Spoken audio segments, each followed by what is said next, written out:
सांगलीत कौटुंबिक वादात तरुण विवाहितेची हत्या, पती पोलीस ठाण्यात हजर. सांगली शहरातील खणबाग शांतीनगर परिसरात रविवारी रात्री उशिरा घडलेल्या एका धक्कादायक घटनेमुळे परिसरात खळबळ उडाली आहे. कौटुंबिक वादाच्या पार्श्वभूमीवर 28 वर्षीय विवाहितेचा मृत्यू झाल्याची घटना समोर आली असून पतीनेच तिचा जीव घेतल्याची प्राथमिक माहिती समोर आली आहे. मृत विवाहितेचे नाव काजल प्रशांत येडके वय 28 असे असून प्रशांत येडके वय 35 याने कौटुंबिक वादातून ही अत्यंत टोकाची कृती केल्याचा संशय व्यक्त केला जात आहे. घटनेनंतर आरोपी पती स्वतः सांगली शहर पोलीस ठाण्यात जाऊन हजर झाला.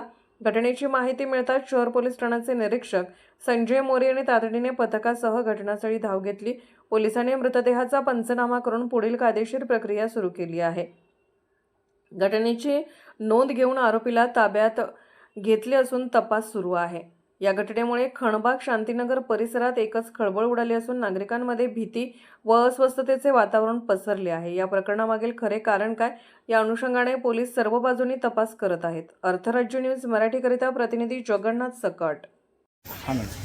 आज दुपारी सांगली शहरच्या पोलीस स्टेशनच्या हद्दीमधल्या शांतीनगर या ठिकाणी एक मर्डरचे प्रकरण घडलेले आहे. मृत्यूचे नाव काजल येडके. तिच्या नवऱ्याने बरोबर त्यांची असे मुलं तिला स्वतः मारलेली आहेत.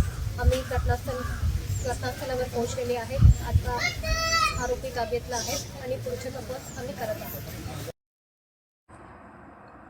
अर्थराज्य न्यूज चॅनलला लाईक करा, शेअर करा आणि सबस्क्राईब करा.